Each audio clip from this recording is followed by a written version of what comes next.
Hi, it's Don Kennedy again. We're on to module 4. And at this point, I hope you're feeling a little bit more relaxed about your money because we've organized it, we've identified it, we've got some ideas about how we're going to plan it and make sure that it's working for us every month and we're not chasing it down and letting things run away. This one right here to me is the most important module. This is one of the modules that I think makes me a little different than a lot of other financial coaches, and that is I am all about protecting you where you are before you take that next step in growth. Little backstory, Mike and I had a very successful 6-figure consulting company called Unique. You've heard me talk about this before. I just want to say this. When he fell and we lost our company, in that instant, we also lost our income. And had we been protected, had we been managing our business the way I do today and we teach today, or I teach today, I would have had a full quarter, 3 full months of being able to pull income from the business as I was closing down. Now, I'm not saying that anything tragic is going to happen to anyone. I don't want you to think that I'm doing this from a place of fear. I'm actually doing this from a place of keeping you sane as you're growing, because you know that you will always have 1 full quarter or 3 months to do anything, to make a pivot, to do almost anything. You'll give yourself 3 months worth, which is an incredible amount of time in business. All right, here we go. You were born to win, but to be a winner, you must plan to win, prepare to win, and expect to win. All right, so here's what we're going to do. We're going to learn some different steps to protect your income, because your income is really the thing that needs the most protecting, so that as you're bringing it in, bad things aren't happening. We're going to calculate your emergency fund needs. We're going to talk about some ways to fill an emergency fund too, especially when you're starting. And then we're going to talk about protecting your income where you are as you're getting ready to go into each growth milestone. I almost want you to think about it as a kid who's getting ready to go through a growth spurt. They eat a lot in the beginning and then they spurt up. Same way, we would pack in some money in the beginning, and then as we grow, we're going to be able to do that. So it's very simple to protect your business in that the idea is not complex. You're going to keep your operating account protected by using separate funds for cyclical expenses and your emergencies. All right. You're going to write yourself a paycheck and protect your personal income. And we're also going to prevent commingling and tax problems, because you're not going to live out of the till. So your operating account's also protected, because the only time you're going to take money personally will be in those paychecks. We're going to go ahead and create projects to protect your income milestones and make sure that we're funding those with their own budgets and projects, so that, again, we're not accidentally spending out of the money we need to protect where we are today. And we're only going to use our emergency fund for particular things, such as protecting our B number. We're not actually going to use that money that we put away for an emergency to grow the business in any way. When we do these things, and when we have this mind towards let's keep what we have and then add on, we actually have a much better chance of staying in business, particularly through some rough cycles. So protect, again, this is my most favoritist module, I suppose, because this is the one that really hit me in the feels as I was developing this for my clients, because we could have done this and we didn't. We just didn't know. So I want to go ahead and give this to you. So first off, I want to start with writing yourself a paycheck. And the reason I bring this up first, and people kind of look at me weird sometimes about that, is because there are so many business owners who pay personal expenses out of the business account. They just don't take that extra step to write a check.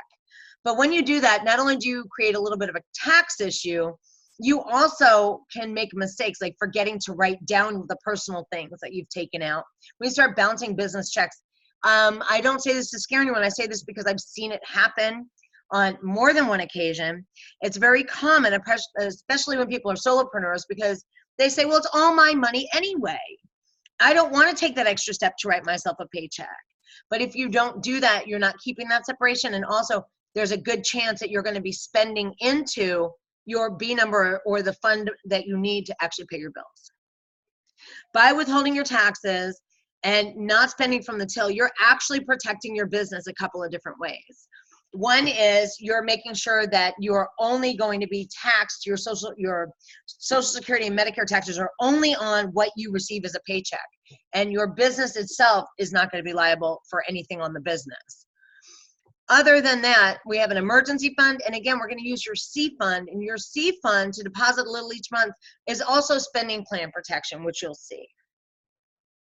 All right, I just gave you basics on writing a paycheck.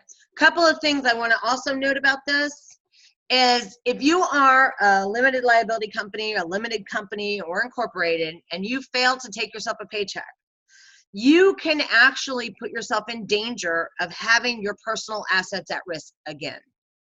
We set up a corporation or a limited liability company because we want to separate out our business identity from our identity. But if you actually just spend out of the till, there's something called piercing the corporate veil, and I'm not going to get all law on you, but they can actually go after your personal assets. So even though you may have an LLC, because you didn't write yourself a paycheck and treat it as a separate entity, they can still actually come after your house. It's not super easy to do, but it's still possible to do. So I want you to think about that, especially if you have one of those formations or those formed business entities. The other thing about writing yourself a paycheck, you can get a reminder every other week. You're going to get an email from me. We're going to be celebrating all things entrepreneur and writing our paychecks and getting business tips. And that's going to be entremoneycoach.com/payday. All right, emergency fund. Now, your emergency fund is for just that, emergencies. I have seen in the past people put money aside that they called an emergency fund, but actually it was project money. So they would scroll away a little bit for a project, take it all out, use it on a project, and then they kind of left themselves unprotected until they built that back up. Now, going back to our B number, that's the number that we need to keep the engine going, to keep getting a paycheck. Your emergency fund can be based right off of that number. If you have 3 months of your B number in reserve, then that's the 3 months that you can continue to make paychecks while you're pivoting, changing businesses, or like in our case, we had to shut down. If you have 6 months in reserve, 6 times your B number, you can do that for 6 months. For most businesses, I think 3 months is enough because you can make most decisions within 6 months. Now, if you're getting to be a larger company, if you start to have a lot of employees and things like that, then 6 months is probably a very smart number to make sure that you're still able to be compliant with all the things you need to as you're righting that ship, as you're turning the ship a little bit there. So the emergency fund has to be separate. Once again, I want you to keep that money liquid. Money market accounts are great for this. Make sure you open it as a business if you do. Fee-free checking if you want to do it that way. Now, I want you to keep checks on this emergency fund account. It may seem counterintuitive, that's easy to write a check, but actually what we're going to do is we're going to keep a check on that account in case we have to make a deposit into the operating account to cover something in an emergency, okay? I order checks that look different, my emergency fund checks, and I don't order a lot of them because I don't use it much. Just a different color paper, and I actually keep it in a different drawer, and it has a different logo on the little icon in the corner, so I know that that's emergency fund. You get to decide what an emergency is, okay? What I am going to tell you, though, is, you know, if you use it only to cover the B number in case of a shortfall month, or somebody pays you late, for example, or you use it to cover the unexpected expenses that only affects your ability to stay open. I'll give you an example. Another person I worked with actually had to make an insurance claim because a pipe broke up above them and the water came through the ceiling and into the office. There's a deductible with that. And during the time that it took for them to process the claim, her doors were closed for a bit. Well, that didn't stop the expenses from coming. So she was able to use her emergency fund to fund those things without having to touch her operating account. And then when the insurance company finished everything and made her whole, she just put that money back.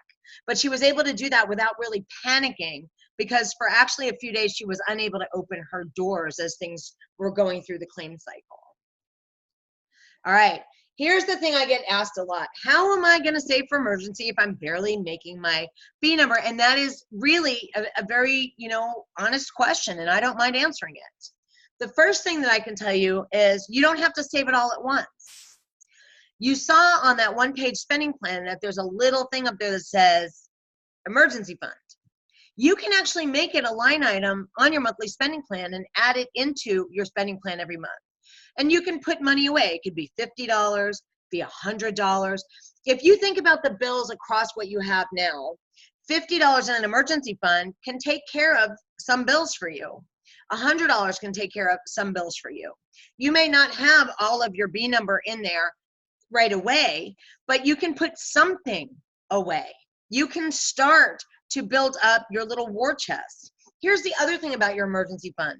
Once you've saved what you want to save, whether it's 3 months or 6 months or some other number, you stop contributing to it.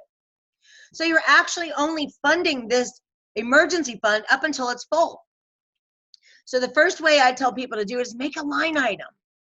Okay, put that up there. Fund your B number and then make this next little thing a line item. You can make it a percentage or a dollar amount. You can make it 10% of whatever's after your B number. You could make it 50% of whatever's after your B number until it's full. You could just make it $200 a month, however you want to do it. But what I want to impress upon you is the importance of making sure you have something, okay? And then putting away extra profits you make over your benchmark. So retail knows this for a fact. Fourth quarter every year usually blows the doors off of sales the rest of the year. In those months, you're making good money. You can take and put away extra profits during that time. So maybe you do have, a little bit put away. And let's say you just have a banner month where you make 2 to 3 times what you would normally make in a month. My gosh, scroll that money away. Put it away, fill up that emergency fund. And guess what? It doesn't affect the month you're operating in because you still have all the money that you need for your spending plan. Now we're just gonna siphon off the extra on top of that and throw it in the emergency fund to make it a little fatter, a little faster. Third, it says save just your B number from any extra month. So what do I mean by that? I mean that you, instead of taking just a bunch of the extra profits, you actually target the number, like just your B number, and put that away and use the rest of the money and put it into the other parking lots. So if you have a goal to save just your B number, and the reason I say it that way, for some types of businesses, coaches, consultants, there may not be a very large B number other than paycheck. If you want to put away that number that you have, because it is very low, including your paycheck, into an account on the side, or if you just want to fund the other walls and half of your paycheck on the side, what you're doing though is you are just going to benchmark up to your B number, and everything else can go right back into your spending plan. Put it right back into everything else. What this does is this just allows you to have a couple of different ways to look at it, knowing that you're protecting your future income if something happens and the money's not coming in to pay you.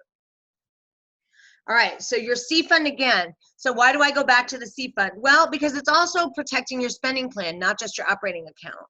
All right, and I want to encourage you, if you didn't think about all these things when we went through them in the last module, what are all your annual, semi-annual, or quarterly expenses? Do you have license renewals? Do you have annual taxes? Do you have organization dues? Do you have subscriptions of things? When you fund these things outside of your monthly spending plan, you're protecting your spending plan because you're not going to have to pull out large amounts from a given month's income. So your C fund is actually going to dual purpose, protect your operating account from very large chunks of money and protect your monthly spending plan because you're not going to have to go into your spending plan to pay these bills. All right, again, I have a cyclical fund here for you so that you can redo this again if you remembered something from last week. But go ahead and take the time to do that and have that number. Even if right away you say, I don't want to do this right now, that's okay. Have that number out in front of you. Know what that number is. You may surprise yourself. It could be $25. If you only have $300 in annual expenses, which happens for some businesses, that's it, $25 a month. And you're protecting both your spending plan and your operating account. All right. Now, this is the one I want to talk to you about as far as once you're hitting your B number every single month, you're starting to fund your emergency fund and you're starting 2, fund your C fund every month. This is typically the time where people start to look to grow. So they're constantly making their B number, and now we're spinning up and we're getting more clients and customers underneath us, and we're starting to expand and never things. Before we go and start taking money from that straight operating account and throwing it at a bunch of different things to try to make us grow or to get us to the next level, I actually want us to stop before doing that and set up actual projects with budgets for your growth and your new launches. Now, this means that you're going to have to create parking lots, if you will, and you can fund them with a percentage of your profit. So let's say you're getting bigger and bigger and things are going well and you're bursting at the seams and you need to either hire someone or delegate things out or whatever else have you. The month before you're ready to do that, get your quotes, put your budget down, know how that's going to affect maybe your B number. Segregate those funds into a separate account if you're saving up to do something, or use a tracking method, just like a checkbook register, to keep those funds separate.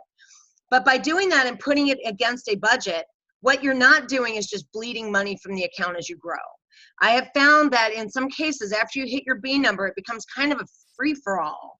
You know, we're putting stuff away for projects and growth, but we're not actually tracking and really taking care of each and every dollar. What we're doing is we're saying, woo, oh man, I hit my B number, now it's time to grow, and money just kind of starts getting thrown around things. But if you have a good plan for growth and you have a strategy for getting there, in between your place where you are today and where you want to be in the future, you're going to have these little steps and these little projects, and you're going to use little quotes, and you're going to get little budgets. And I want you to take and put those aside as separate from your income you're making now. Couple of things to think about there is, you know, basically you're still running the engine with the gas in it and nothing else is affecting it. We don't use our emergency fund for any new projects. You know, if let's say one month we miss our B number, or if the primary income starts to dip a little bit or whatever else have you, we haven't made these over commitments of our income for growth or for other things. We've actually went ahead and just left that pot of money intact, and we've been using this segregated amount to try to, you know, stand those things up. You want to also go ahead and use your B number calculation to predict what your new B number might look like after you do some different parts of your new project. So for example, if you do take on an employee, not just an independent contractor, but an employee, go ahead and run that calculation and see how that will affect what you have in your emergency fund, what that affects in your income that's coming in, and how that affects profit. And what you might want to do is, you know, you can save up a couple of months of income for that person and then go ahead and hire them or increase their hours as you're going. There's lots of things that we can do. What I want you to do, though, is protect your income milestone and not bleed off everything above, you know, your B number and basic expenses. This is a place where you'll hear stories about businesses growing too quickly and having a cash flow problem. This is really where that starts to occur. Now, the last thing I have to tell you about protecting your income milestone is be cautious of ever taking on any new debt to grow. But if there is some capital investment or something that you do have to have a short-term debt to make a leap or to fully launch something, I want you to have a written plan for every little teeny bit of debt down to the penny. I don't want you taking out any debt at all that you don't have a plan for. You know, this again goes back to, and we'll talk more about projects in the future, where we're going to talk about how to do that so that your estimates are correct. Remembering that this is business, and sometimes we do make business mistakes. Sometimes we do over or underestimate things. That's the nature of business. And that is one reason I'm very, very cautious about debt, and I'm very cautious about spending things way above our, or spending into, our current income level. for new things. So just something to think about there. So again, protection is the number one goal really for this particular money management process, is to keep you in business as you're continuing to find the next step for your business. I want you to revisit this step, the security step, whenever you have a major change to your business. I also want you to remember things like if your B number goes up, your emergency fund should go up. So if you increase one, you know, don't forget to increase the other one, right? I want you to kind of tie some of these income protection things together in your mind or write them down somewhere just to make sure, again, you know, we're completely protected. And some people might think this is a lot.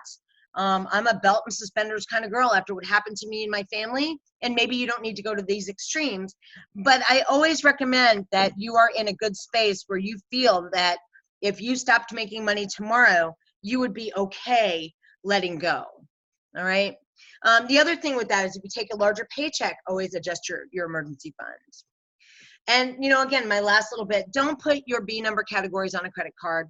All right. If you have a tight month that way, or maybe you did miscalculate and make a business mistake, okay. That's what your emergency fund is for. All right. So those are really, that's my big income protection thing. You know, they say a bunch of businesses fail in the first 5 years and a lot of them fail in the first year. And sometimes I want to say it's because we're a little bit too aggressive in growing and a little bit too fast in investing in things rather than just kind of protecting where we are now, sitting on the nest a little bit longer. So these are the action steps this time. I want you to calculate your emergency fund, decide what number feels good to you, identify how you're going to start funding it, pick a couple of ways. You know, I'm going to put it in my budget. I'm going to use a little extra profit. Maybe, you know, you have a side hustle and you want to allocate a little side hustle money to it. However you want to get there is fine. Just, you know, again, try to make a decision on that. I do want you to set up some kind of tracking method, or at least have it written down somewhere. This is something you'll have to do in the future to segregate project funds once you get ready to take those next steps in your business. And I want you to use the B number calculation as estimating tool to predict increases in required spending if you're going to add something new into your business, you know, this month or next month. So that's it. I'm really glad we've gotten so far. You should be, I mean, totally amazed with yourself because you're doing really well. You've got the 4 big major things, and that is to make sure you're organized, make sure everything is really clearly identified, that you have a way of tracking everything, that you're planning for it to go out, and then finally, you know, that you're protecting what you've got and you're making sane growth choices. So I will be back next time with the next module.